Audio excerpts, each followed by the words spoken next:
Harvard Law Professor Emeritus Alan Dershowitz wrote the book, The Case Against Impeaching President Trump. How are you, sir? Good day to you, and thank you for being here today. Tell us what it means based on what your understanding so far. Well, I've read the indictment, and it's a typical Mueller indictment.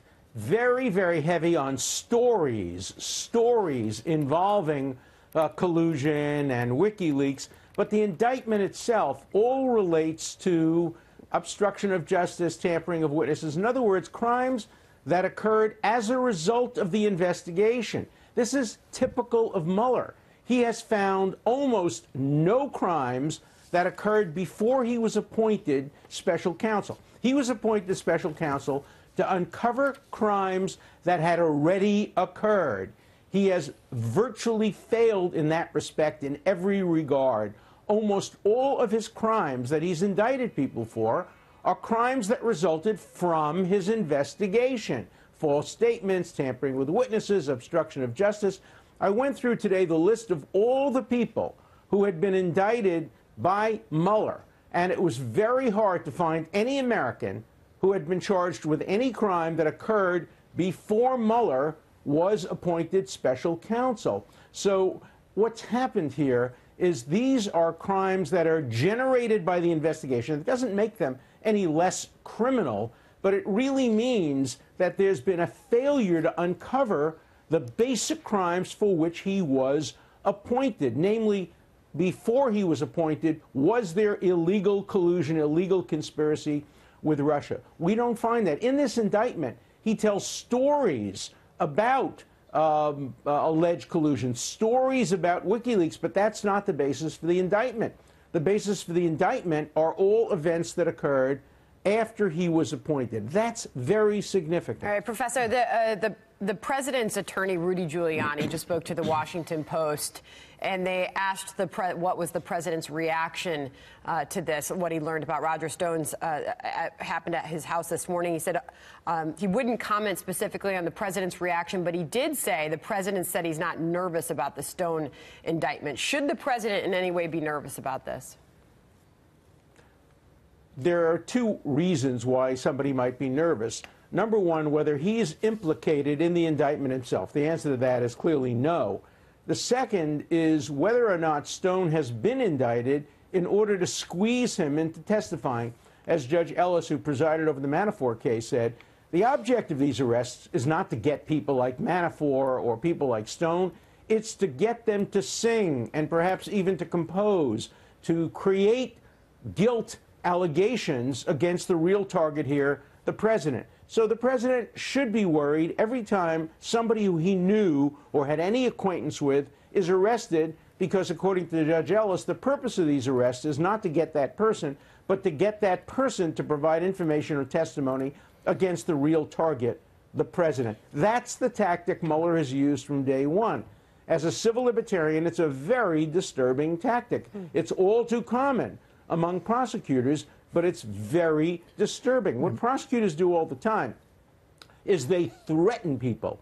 They say, if you don't testify, we're going to put you in jail, your family in jail. Now, people object to the fact that Trump and Giuliani made alleged threats against Cohen's family, and that's wrong if that happened.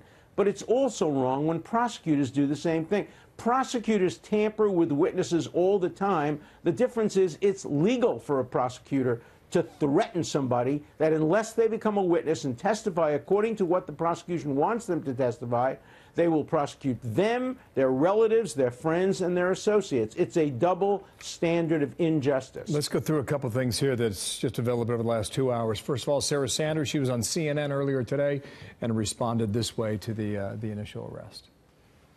Look, my first reaction is real simple. This has nothing to do with the president and certainly nothing to do with the White House.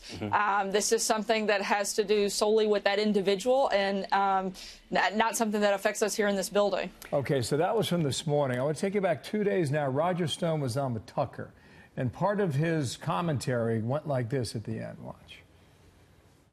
You have a runaway special prosecutor who is accountable to no one. The House Intelligence Committee Democrats keep insisting that I have perjured myself. That's a lie. My testimony is both accurate and truthful, but I'm not even allowed to have a copy of it. So let's see what comes of that at 11 a.m. But the first part of that statement, you have a runaway special prosecutor. Just listening to you talk, I think that's what you believe.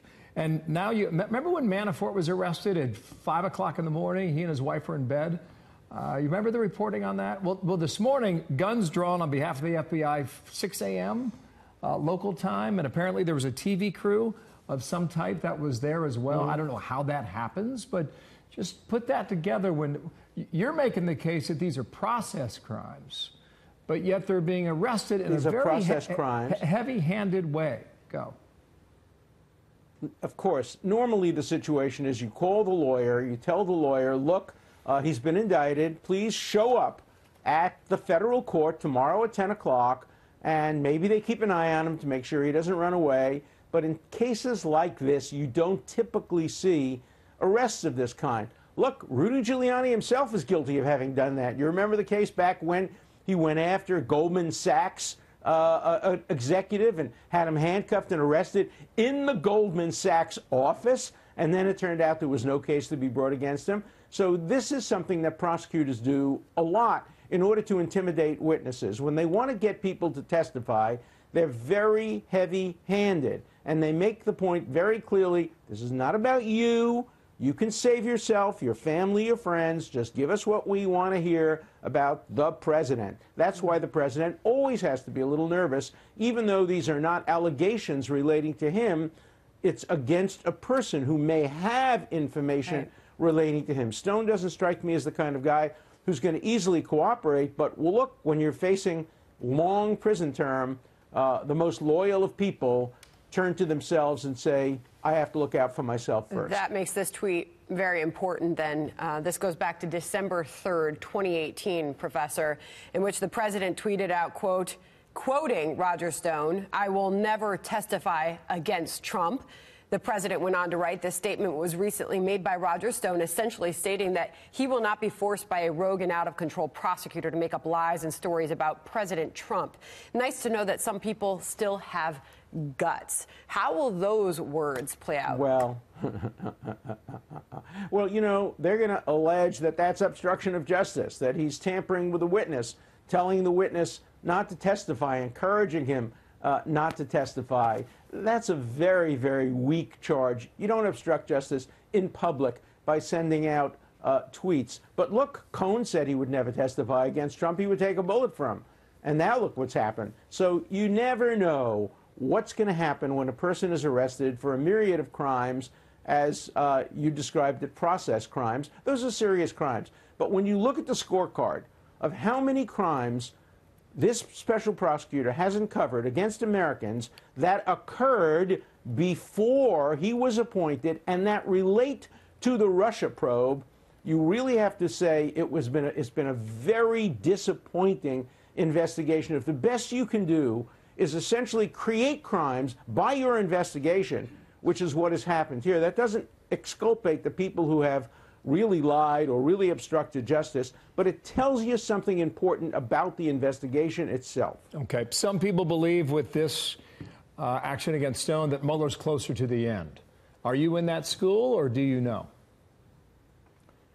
We don't know. We know he's convened or extended grand juries. One would hope he would be closer to the end. We know he was waiting for the election, and that's over. And I would expect that before the summer we would see an end. And again, I would hope, in fairness, that when his report is completed, the new Attorney General, hopefully you'll be sworn in by then, Barr, will look at the report, give a copy to Giuliani and the rest of the Trump team, say, now you have a chance to rebut that, and we'll simultaneously produce the two reports so the American public can see what the prosecution has to say and what the defense has to say and make up its own mind as to who's right. That's only fair. What do you expect to happen or go down in this federal courtroom? Oh, it's going to be just technical. They're going to ask him if he pleads not guilty. He's going to say he pleads not guilty. He doesn't need a lawyer appointed. He had his own lawyer. Bail will be given. It'd be interesting what the prosecution asks for in terms of bail. or whether they ask for a remand, because if they arrested him, they must think or claim to think that he's a danger of flight or something else. So it would be the only interesting thing we'll see, what approach the prosecutor has toward his remaining at liberty pending the rest of the case. We saw Manafort was ultimately remanded as a result of alleged misconduct while he was out on bail. So that's the important thing to look to. We've got to run up, but we've got 100 more questions, and apologize we're out of time here. But again, the indictment says that he was in touch with WikiLeaks and not the Russians. That's quite clear. Do you know? No. It doesn't. But it doesn't allege it. It doesn't allege it. That's not the crime. That's part of the story. That's the important thing. Interesting. It's part of the story. That's not alleged as a crime, so it doesn't have to be proved at trial. It's like just writing something, scribbling something on the wall of a bathroom, accusing somebody of something. There's no opportunity to rebut that because it's not charged as a crime. Okay, that's so important. The storytelling part of this is just storytelling. I just want to get to this last question. Stone's been saying for 2 years that he's likely to be indicted. Why does it take 2.5 years to get to this point? How come? Well, there may have been a sealed indictment for a while. We don't know the answer to that question, but they were probably trying to build up the case. And they didn't want a 1-count or a 2-count. They wanted, a 7-count indictment. So it takes some time to do that. And maybe they were negotiating behind the scenes. We don't know that. There's no evidence of that. But that sometimes happens, and negotiations break down, so the indictment comes forward. Thank you, sir. But it's good to have you on today. We ought to look very hard at this indictment and distinguish between the crimes and the stories. Alan Dershowitz, thank you, live in Florida today. Thank you, sir. We'll talk again. Thank you, Professor.